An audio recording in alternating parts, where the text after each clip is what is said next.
तो स्वागत है आपका पाठशाला में। आज हम देखेंगे न्यूट्रॉन, प्रोटॉन, इलेक्ट्रॉन, इनके बीच में रिलेशन क्या है, दैट इज़ एटॉमिक नंबर क्या है, एटॉमिक मास नंबर क्या है और एटॉमिक मास कैसे इनसे अलग है। क्योंकि हमने ऑलरेडी पहले एटॉमिक मास निकाला था, अभी एक और टर्म एटॉमिक मास नंबर की भी हम बात करेंगे।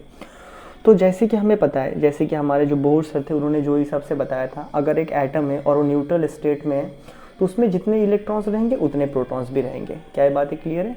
सो लिख देंगे वी नो दैट। कैसे पता है हमें? बोर के हिसाब से हमने पढ़ा है ना बहुत सारा चीज़ें। We know that in a neutral atom the number of positive charge that is क्या, proton, is equal to number of negative charge that is electron. ये हमने ऑलरेडी पढ़ा है ना क्या? इसी चीज़ को दैट इज आपका जो नंबर ऑफ प्रोटॉन्स बोलो, क्योंकि हमें पता है अगर एक न्यूट्रल एटम है जितने प्रोटॉन्स रहेंगे उसमें नंबर ऑफ प्रोटॉन बोलो या फिर आप नंबर ऑफ इलेक्ट्रॉन बोलो, ये दोनों चीज़ें सेम होते हैं। इसी सेम चीज़ों को एक नंबर दिया जाता है, उसी को हम कहते हैं एटॉमिक नंबर। उसी को हम क्या कहते हैं? Atomic number. इसको लिखते हैं बाय द वे जेड से, है ना क्या? अगर अभी तुम चाहो तो एटॉमिक नंबर को डिफाइन कर सकते हो। कैसे डिफाइन करोगे atomic number? Number of protons या फिर number of electrons in a neutral atom is called atomic number। और इसको किससे लिखते हैं हम? Z से लिखते हैं। डन है क्या हमें यहाँ तक बातें क्लियर? डन। तो ये हमारा पुराना स्टैटिक हिसाब से हमें पता था, अगर एक न्यूक्लियस है, ये अगर न्यूक्लियस है, न्यूक्लियस के अंदर अगर सपोज है 4 पॉजिटिव चार्जेस हैं, न्यूक्लियस कर अंदर 4 पॉजिटिव चार्जेस हैं। मैं ऑर्बिट के हिसाब से नहीं बना रहा हूँ, मैं ऐसे एक, हम पता है कि यहाँ पे 2 रहेंगे लेकिन मैं ऐसे ही बना देता हूँ, यहाँ पे 4 बाहर इलेक्ट्रॉन्स घूम रहे हैं, ठीक है, समझाने के लिए ऐसे मैंने बना दिया। ऑर्बिट के हिसाब से रहेगा वो एकदम सही है ना, क्योंकि सबका अलग अलग मोमेंटम भी होता है, उसे हमने कर लिया। तो ये हमारे पहले के हिसाब से हमें इतना ही आइडिया था बोर्स टर्म के हिसाब से। तो एटॉमिक नंबर हम ऐसे बताते हैं, जितने पॉजिटिव चार्ज उतने बाहर नेगेटिव चार्ज। ये हो गया हमारा एटॉमिक नंबर। तो पॉजिटिव चार्ज बोल दो, नेगेटिव बोल दो, न्यूट्रल एटम है तो दोनों सेम ही रहेंगे। इसी को हम एटॉमिक नंबर कहते हैं। अभी क्या हुआ, जैसे ही जेम्स चैडविक सर आए तो उसके बाद हमें एक और नया रिश्ता लिखना पड़ा, that is atomic mass number. अब क्या हुआ, जैसे ही जेम्स चैडविक सर ने कंफर्म कर दिया कि न्यूक्लियस के अंदर एक और स्पीसीज़ है जिसका न्यूट्रल चार्ज होता है, जिसका चार्ज नहीं होता है, तो वो वाला टर्म जैसे ही आया तो हमें एक रिश्ता बनाना पड़ा कि ये अभी तो इसका मास बढ़ चुका है, पहले के जैसा नहीं रहा। तो अभी हमने जो बनाया उसमें हमने इन सबको हमने इकट्ठा करने का ट्राई किया। सो एटॉमिक मास नंबर को कैसे बोलते हैं? दैट इज़ ये पूरा न्यूक्लियस के साथ रिलेटेड है। जब बोर्स ने क्या था, पॉजिटिव चार्ज, बोर्स में खाली पॉजिटिव चार्ज और बाहर के इलेक्ट्रॉन के साथ रिश्ता निकाला था। Atomic mass number James Chadwick sir ने इस पार्ट को कर दिया, ठीक है ना। तो एटॉमिक मास नंबर न्यूक्लियस के साथ रिलेटेड रहेगा। सो एटॉमिक मास नंबर को हम कैसे डिफाइन करेंगे? Atomic mass number is the sum of neutrons and protons in the atom। Done है क्या? अभी अगर सपोज मैं बोल देता हूँ यहाँ पे कितने प्रोटॉन्स थे, जितने प्रोटॉन्स थे उतने ही इलेक्ट्रॉन्स थे। इनको हमने क्या बोला? एटॉमिक नंबर बोला। इनको हमने एटॉमिक नंबर बोला। लिखा किससे? Z से लिखा। अभी मैं मानता हूँ जो न्यूट्रॉन्स आए हमारे पास उसको मैं N से लिखता हूँ, न्यूट्रॉन्स। तो क्या मैं भी लिख सकता हूँ एटॉमिक मास नंबर जो इस न्यूक्लियस के अंदर में है? एटॉमिक मास नंबर को बाय द वे ए से लिखते हैं, मतलब एटॉमिक मास नंबर, ठीक है, लिखने का तरीका है और कुछ नहीं। एटॉमिक मास नंबर, इसमें क्या आ जाएगा आपका? कितने सारे प्रोटॉन्स हैं और कितने सारे न्यूट्रॉन्स हैं। अब A इजिकल टू प्रोटॉन्स कितना होगा, जितना इलेक्ट्रॉन होगा उसको आसान भाषा में हम Z लिखते हैं, तो Z प्लस न्यूट्रॉन का N लिख दिया। तो यहाँ से क्या करते हैं हम ना, ज़्यादातर इसी से हम लोग लिख देते हैं। न्यूट्रॉन का नंबर तुम्हें निकालना पड़ेगा तो क्या करो, तुम क्या करो, उसका जो एटॉमिक मास नंबर है उसमें से Z माइनस कर दो, ऐसे भी लिखते हैं। बट ये वाला सही है, ये वाला भी चलेगा हमारे लिए। क्या ये बात क्लियर है? ये तो हो गया एटॉमिक मास नंबर। अभी मैं यहाँ पे कुछ important points about atomic mass number लिखने वाला हूँ, कुछ देर में लिखूँगा, ठीक है। उसके पहले मैं एक और टर्म जो हमेशा कंफ्यूज करते बच्चे लोगों को, दैट इज़ एटॉमिक मास लिख देते हैं पहले, एटॉमिक मास। सो मैंने पहले भी बताया था, एटॉमिक मास एक वज़न होता है जिसको हम लोग परसेंटेज के हिसाब से निकालते हैं। तो लिख देते हैं यहाँ पे, atomic mass of any atom is calculated according to percentage availability of isotopes। क्या बात है क्लियर है? परसेंटेज के हिसाब से निकालते। और इसमें अगर हम नोट ले ले एटॉमिक मास कैसा होता है, नोट ले ले एटॉमिक मास के बारे में नोट लेते, एटॉमिक मास नंबर नहीं, एटॉमिक मास के बारे में अगर नोट ले ले तो it has unit, that is इसको केजी में नापते हैं हम, एटॉमिक मास को केजी में, दैट इज़ उसको बाद में हमने एएमयू में कन्वर्ट कर दिया था, याद आ रहा है ना। तो इसके पास यूनिट होता है। दूसरा क्या होता है, it always comes in decimal, decimal मतलब 1 पॉइंट समथिंग आते रहेगा, ठीक है, डेसिमल या फिर फ्रैक्शन में आता है। पल्ले पड़ा। अब एटॉमिक मास नंबर क्या है, Z कितना है, N कितना है, जोड़ो।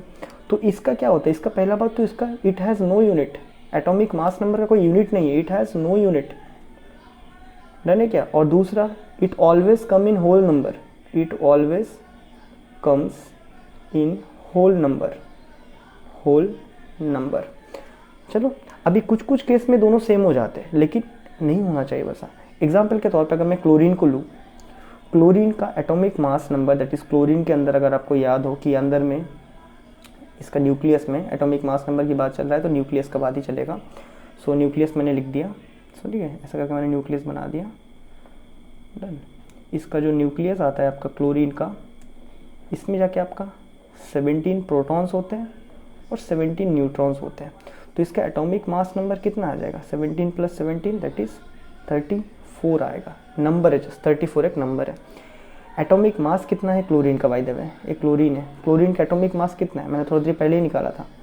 एटॉमिक मास ऑफ क्लोरीन कितना आया था, 35.5 U, that is atomic mass unit, याद है ना, निकाला था ना हमने एवरेज करके। तो ये दोनों इस तरह अलग अलग आते हैं, कुछ केसेस में सेम हो जाते हैं, लेकिन वो सेम नहीं होते, इसलिए बच्चे अक्सर कंफ्यूज रहते हैं, क्योंकि वो बेचारे ऑक्सीजन को लेके देखते रहते हैं, ऑक्सीजन का यहाँ भी 16, परेशान रहते हैं वो लोग फिर, क्योंकि ना मैक्सिमम केसेस में दोनों सेम आ जाते हैं, इसलिए परेशान रहते हैं। लेकिन दोनों चीज़ें अलग अलग है, मैंने दिखाया ना अभी, दोनों चीज़ें अलग अलग। आप कार्बन को लोगे तो यहाँ भी 12 आएगा, यहाँ भी 12 आएगा, लेकिन दोनों चीज़ें अलग अलग, इसलिए मैंने क्लोरीन से यहाँ समझाया।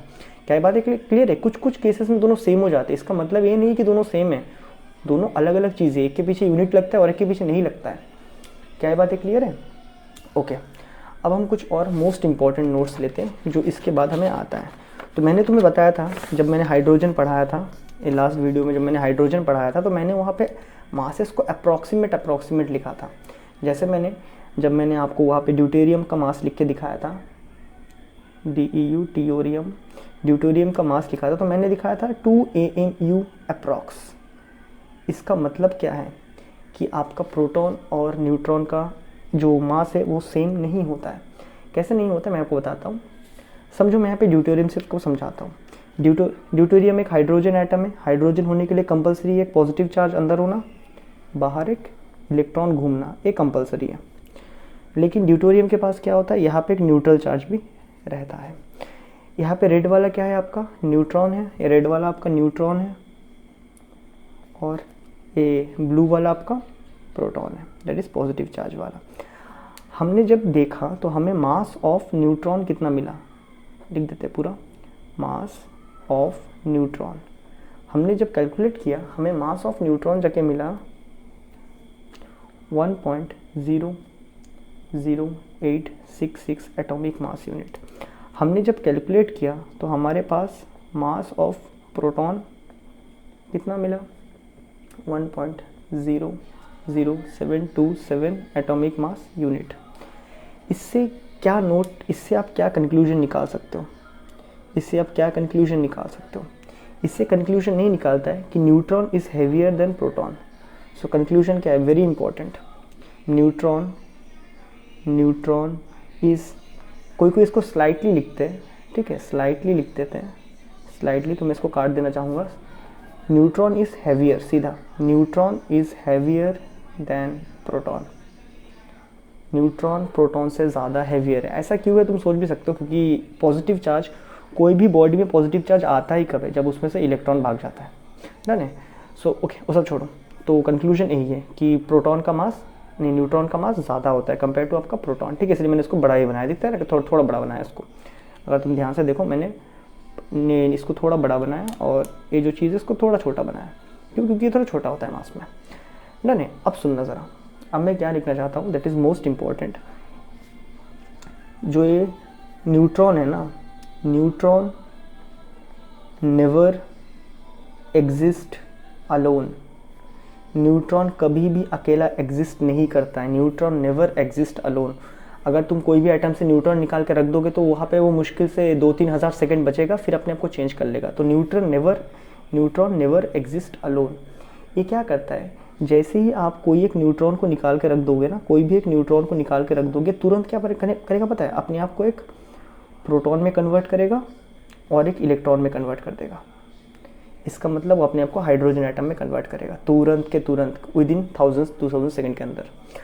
नहीं, मेरे को याद नहीं है कितना टाइम था उसका, बट बहुत जल्दी कन्वर्ट कर लेता है। इसका मतलब क्या है, सपोज़ मैंने एक प्रोटॉन निकाल के रखा, मैंने एक प्रोटॉन, कोई भी एक एटम से एक प्रोटॉन को मैंने रख दिया यहाँ पे।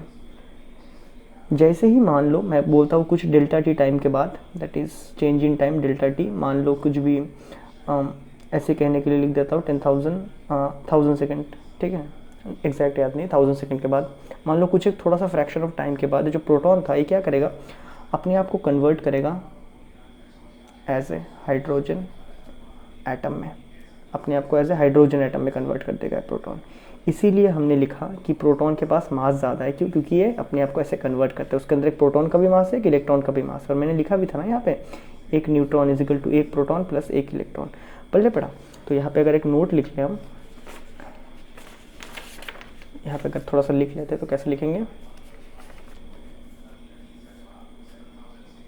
if we place a neutron alone, then after a short time period of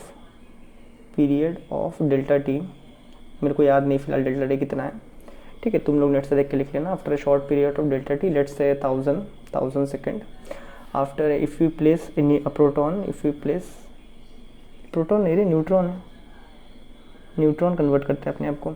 if you place a neutron alone after a short time period of delta T, it converts itself into a hydrogen atom. इसका मतलब क्या है, एक proton और एक electron में convert कर लेता है अपने आप को। क्या ये बातें क्लियर है, डन है। तो ये था पूरा कहानी इस चीज़ का। तो आई होप आपको अच्छे से समझ में आ गया होगा एटॉमिक नंबर क्या है, एटॉमिक मास नंबर। कब एटॉमिक नंबर वो बोर के टाइम पे था, जितने पॉजिटिव चार्ज उतने नेगेटिव चार्ज, वो एटॉमिक नंबर। उसके बाद जब जेम्स चैडविक सर आ गए, उन्होंने बोल दिया एक और चीज़ है, दैट इज़ अंदर में एक और चीज़ है जिसका चार्ज कुछ नहीं होता, न्यूट्रॉन, तो उसके साथ हमने रिलेशन बनाया, वो था एटॉमिक मास नंबर। और जो एटॉमिक मास है वो कम्प्लीटली अलग चीज़ है, जो कि हम लोग आइसोटोप्स के परसेंटेज के हिसाब से निकालते हैं। एटॉमिक मास का यूनिट होता है, सब कुछ होता है, लेकिन एटॉमिक मास नंबर का यूनिट नहीं होता है। मोस्ट ऑफ द टाइम बच्चे इन दोनों को एक कर लेते हैं। क्यों? क्योंकि हमने देखा था दोनों अलग अलग क्वांटिटी है, अलग अलग कब दिखते हैं हमें, जब ये लोग आइसोटोप्स वगैरह में, याद आ रहा है ना, जैसे मैंने बोला था कार्बन 98.9% अवेलेबल है C12। तो इस केस में तुम अगर इसको भी निकालो, 6 + 6 12 आ जाएगा एटॉमिक मास नंबर, और इसका एटॉमिक मास भी 12 है। तो उस केस में ये चीज़ समझ नहीं आता है। ऑक्सीजन के केस में भी सेम हो जाता है, ठीक है, इसमें भी 16 आ जाएगा, इसमें भी 16 आ जाएगा, एटॉमिक मास भी 16 U आ जाएगा, ए भी 16 आ जाएगा, लेकिन यूनिट नहीं रहेगा। नहीं, लेकिन हमें बढ़िया क्लोरीन के साथ ऐसा समझ आता है। क्लोरीन के साथ हम देख सकते हैं इसमें एटॉमिक मास नंबर आपका 34 आ रहा है, लेकिन इसका एटॉमिक मास अलग है। दोनों अलग अलग चीज़ है, एक में असली परसेंटेज करके निकालते हैं और एक में क्या है, जस्ट ऐसे नंबर ऑफ आपका positive charge that is protons and neutrons को एडअप करते हैं, जस्ट खाली। डन। उसके बाद हमने इसको बढ़िया से समझने के लिए बात किया। मैंने यहाँ अप्रॉक्स लिख रहा था, तो मैंने यहाँ पे बताया कि तुम्हारे पास न्यूट्रॉन में मास कितना होता है, इतना होता है, एक प्रोटॉन में मास इतना होता है, और इससे हमने कंक्लूजन कंफर्म किया कि न्यूट्रॉन जो होता है वो हैवी होता है। अब न्यूट्रॉन हैवी होता है, उसके बेस में या फिर इस सब के बेस में हम कह सकते हैं न्यूट्रॉन हैवी होता है। तो हमने देखा जैसे ही हम लोग एक न्यूट्रॉन को अकेला रख देते कुछ टाइम के लिए, दैट इज़ 1000-2000 सेकंड के बाद, वो क्या करता है, अपने आप को एक प्रोटॉन और एक इलेक्ट्रॉन में कन्वर्ट करता है। इसका मतलब अगर आप एक न्यूट्रॉन को एटम से निकाल के यहाँ पे ऐसे रख दोगे, कुछ टाइम के बाद ये क्या बन जाएगा, एक हाइड्रोजन एटम बन जाएगा। पल्ले पड़ा, डन है क्या? तो यही है वो चीज़ है न्यूट्रॉन प्रोटॉन के बारे में। तो मैं मिलता हूँ आपसे नेक्स्ट वीडियो में, जहाँ पे हम और भी बातें करेंगे इस चैप्टर के बारे में। तो तब तक के लिए गुड बाय।